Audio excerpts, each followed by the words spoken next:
Folks, this is Book Talk with Corbin. I'm your host, and we have a guest. This is a first-time guest, Trevor Loudon. And I just wanted to share with my listeners real quick how I came across you, so to speak. I was received from Dr. Frank Simon, a well-respected conservative and pro-family advocate here in Louisville, Kentucky. He told me about, you be speaking. And so I went to one event. It was at a school, it was at a church, and I really didn't go inside. I stayed in the back. I picked up your book. Was it Reds in the White House? Is that it? White House Reds. White House Reds. Socialist and security risks running for U.S. President 2020. So White House Reds, yeah. White House Reds. So I picked that up. I didn't listen to you. I picked that up, and I started reading it. I was there in the back, and I said to myself, this guy is dead on. I couldn't believe it. And I really almost started laughing. I know these people probably think I'm crazy. I'm just sitting in the back here reading the book, and I'm just laughing because some of the people you had mentioned, I had actually met. Just didn't meet them. I had worked with them, And I said, he's dead on. He's got this. And so it came up Sunday. You're going to speak again. And this time I went inside to hear you and to speak to you. And I had the great blessing and honor and the privilege to have lunch with you. Folks, I want you to get this book. He nails it. Brother, where are you from? From New Zealand, sir. Christchurch, New Zealand. So I live in the States now. Okay. So how is it that you were just so dead accurate on talking about American politics, the American left, the whole bit? Well, look, it started out in New Zealand, because I really monitored the communists in New Zealand, and I spent a lot of time with a former New Zealand communist who trained in Moscow. And what he taught me was that most of what you see coming out of the Democratic Party or the British Labour Party or the Canadian Liberals comes out of the communist movement. And so I did a lot of work connecting the social democratic parties with the communist movement. And while I was doing that in 2007, I discovered the ties between Barack Obama and the Hawaiian communist Frank Marshall Davis. So I started writing on that. That got me invited to American conferences. I came to America, did massive archival research, because as you know, every town's got some communists. Mm-hmm. And as atheists, when they get old, they gather their papers up, all their membership lists and their letterheads and their FBI reports, and they put them in boxes and they donate them to a local library, because they think somebody's going to come along in 100 years and write a wonderful biography of their revolutionary life. And so I go in and I study these papers, and it's amazing what you'll find there. And so I put those on computer, I cross-reference them, and that's how I claim to know more about the US left than anybody who hasn't been in it. From an outsider's point of view, I know the left better than most leftists do. And that's no exaggeration. I want to make that clear to people. That is not an exaggeration. I mean, that is not an exaggeration. As a person who was involved in the whole socialist Marxist movement and things of that nature, that is not what he just said about himself is no exaggeration whatsoever. But brother, I think a lot of folks, a lot of average Americans, I don't think they really understand how much the Democratic Party is so heavily influenced by Marxists. But would you go as far as to say not only heavily influenced, but even controlled to some degree? I would say today, now the Democratic Party is pretty much a Marxist party at the top, and it's become even more so in the last couple of years. The few remaining moderates have been pretty much sidelined, and that's why you've got a Green New Deal on the horizon, which is a Marxist program. That's why you've got the big push for opening the borders, which is another Marxist program. That's why you've got the PRO Act coming up, which is going to give massive power to the unions. That's why the Democrats want to pack the Supreme Court, alter the elections. This is a power grab.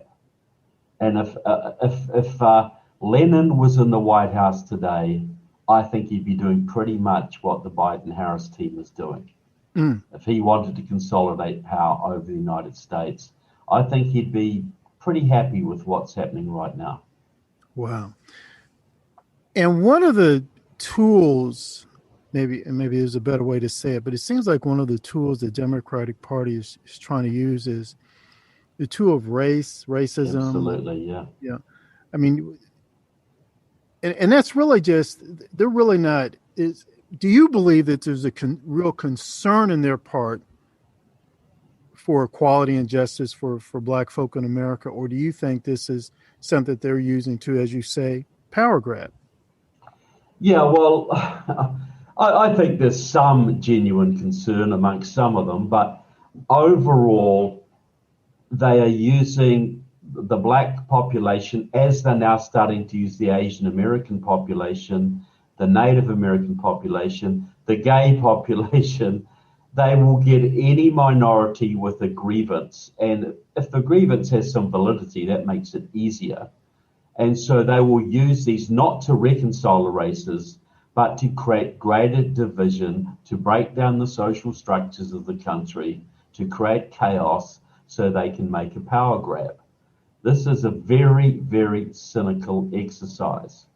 And but it happens all over the world. The communists call it the nationalities question, the national question.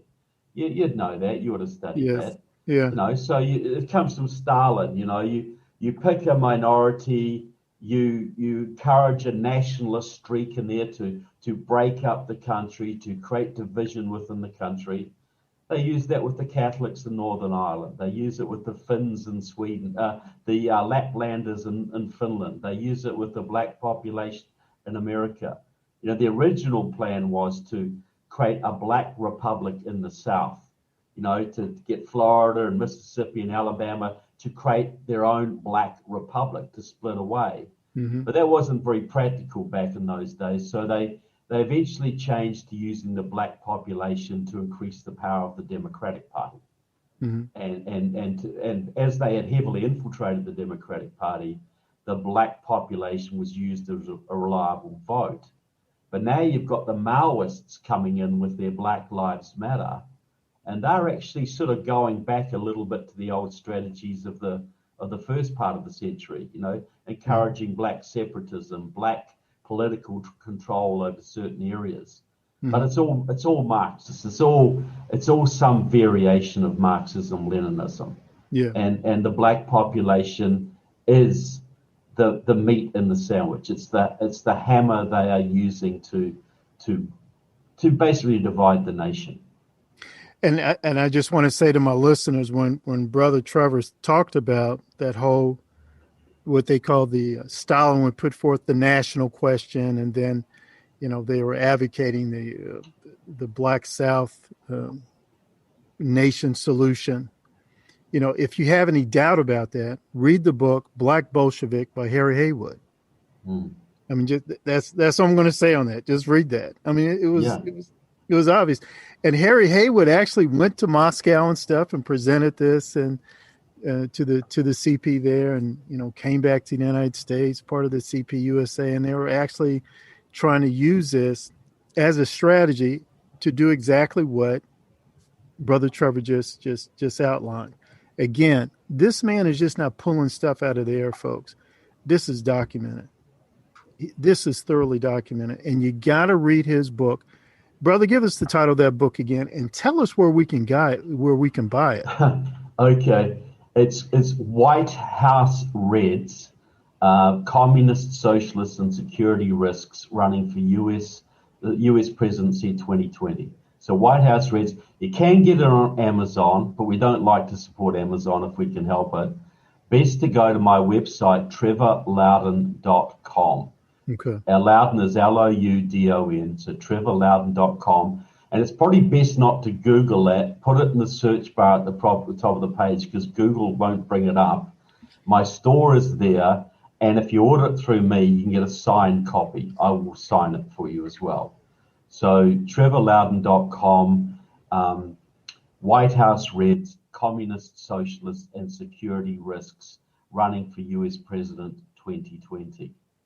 Gives the communist backgrounds of Biden and Pete Buttigieg and even Tulsi Gabbard, nice Mrs. Amy Klobuchar from Minnesota, who's got a Marxist pedigree like you wouldn't believe, plus the obvious ones like Bernie Sanders and Elizabeth Warren. But virtually all of the Democrat candidates had Marxist backgrounds, every single one.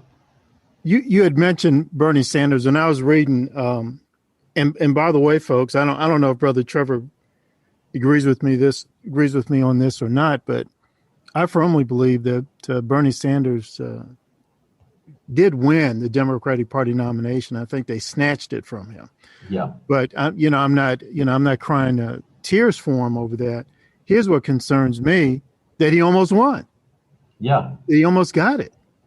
Well, that's the thing. But the problem with Bernie is he was too obviously communist, and Trump would have just made mincemeat of him. But the real faction, see what Joe Biden was used to take out Bernie Sanders in the second time around. The first time was probably stolen from him. The second time around, Joe Biden was the only one who could stop Bernie. So he was used to stop Bernie because the original plan right from the start was to bring in Kamala Harris. And she had failed out in the primaries. So she was brought in through the back door, through Joe Biden. She's really the president now. And she is part of the same Marxist cabal that gave you Barack Obama, gave you Andrew Gillum, who almost won the governorship of Florida, gave you Cory Booker, the senator from New Jersey, and Stacey Abrams, who almost won the governorship of Georgia. These are all part of a Maoist group that had its origins in Jesse Jackson's Rainbow Coalition of the 80s. Obama won on a Rainbow Coalition strategy. Yes. Progressive whites, plus the blacks, plus the Latinos, plus the Asian Americans, plus the Native Americans, plus the gays, plus the environmentalists. That's all the colors of the rainbow. And Kamala Harris comes out of exactly that movement. And so this is race politics, big time. And here's the one thing that gets me about this Kamala Harris. When she put out this video and she talked about guaranteed outcomes. Guaranteed outcomes. Now, am I wrong? But isn't that a Marxist concept? Guaranteed outcomes. Absolutely, it is guaranteed. And now they're talking. They've changed the language. They used to talk about equality, right? Now they talk about equity. So equality means equal rights before the law, which we all support. Equity means guaranteed outcomes, equal outcomes. We're all the same. Well, that's communism. That's all it is. So yes, when Kamala Harris talks about that, she gives away her Marxism. But she's a moderate Democrat, according to the Washington Post and the New York Times. Even though her voting record is to the left of both Bernie Sanders and Elizabeth Warren, she's a moderate Democrat. But when she says that kind of stuff, you can see what she's really thinking. She is a Marxist, a Marxist through and through. She's a red diaper baby. She was brought up in the movement. Brother, I got to conclude here, but before we do, I want to get your thoughts on, what is to be done? What do we do from this point? What are conservatives and patriots in the United States of America? What are some things that we should be doing? Well, I think I wrote an article for the Epoch Times, and I think that's a publication everybody should subscribe to. It's the best conservative publication out there now. And I laid out New Zealanders' 9 starter steps for saving America from socialism. And I talked about a whole bunch of things there, 9 things. But one of the things, we've got to have a compact of free states. We've got to join all of the red states together in a bloc. to oppose the federal government. Not secession, but the real 10th Amendment, states, so that states can join together and refuse to accept any unconstitutional legislation from the federal government. We have got to be actively involved in major boycotts of everything coming from communist China and all of the woke companies out there, all the left-wing companies. We should be following Trump's advice and boycotting the Major Baseball League, boycotting Delta, boycotting Coca-Cola, all of those companies that basically are trying to destroy Georgia's attempt to have rational voting laws. We got to be ready. We've got to join together in those free states to blunt the Biden administration so we have some chance of winning in 2022. We've got to be actively involved in cleaning up the vote fraud and the voting procedures in all of the red states. And we've got to be, whether you're Republican or not, you've got to be signing up to vote in the Republican primaries, because Trump is going to have a whole list of MAGA-type candidates in 2022 and a whole list of rhino Republicans that need to be gotten rid of. And so people need to be in the primaries to vote the good guys in and the bad guys out.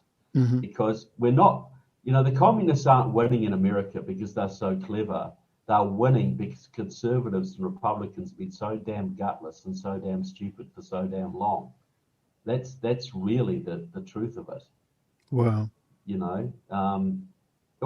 been on the communist left. You know that when you were there, you got a bit of opposition, to what you're trying to do. Well, yes. There is no opposition today to what they're trying to do. It's being enabled by the government.